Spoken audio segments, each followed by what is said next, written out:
ఇడ్లీ తినలేం, ఫోన్ కొనలేం. యుద్ధం నేపథ్యంలో ఒక్కసారిగా ధరల మంట. నిత్యావసరాల నుంచి ఫోన్లు, టీవీలు, ఇతర ఎలక్ట్రానిక్ పరికరాల దాకా పెరుగుదల. ఫోన్లపై 15% వరకు అదనపు భారం. 6,500 రూపాయలు ఉన్న టీవీ ఇప్పుడు 10,000 రూపాయలు. గత ఏడాది 32,000 రూపాయల ఏసీ ఇప్పుడు 40,000 రూపాయలు. మందులు, నిర్మాణ సామాగ్రి ధరలది అదే తీరు. హార్మోజ్ మూసివేతతో సరఫరా వ్యవస్థలకు దెబ్బ. రూపాయి విలువ పడిపోవడంతోనూ ప్రభావం. కనీసం 8 నుంచి 15% వరకు అదనపు భారం. ధరాభారంతో విలవిల్లాడుతోన్న సాధారణ జనం. మార్కెట్లో ధరల మంట మండుతోంది.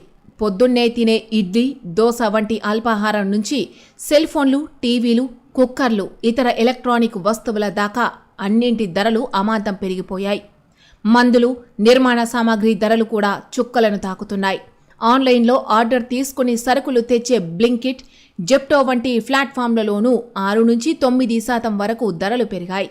స్విగ్గీ, జొమాటో వంటి ఫుడ్ యాప్లలో ధరలు చూస్తేనే ఆకలి చచ్చిపోయేలా మారిపోయాయి.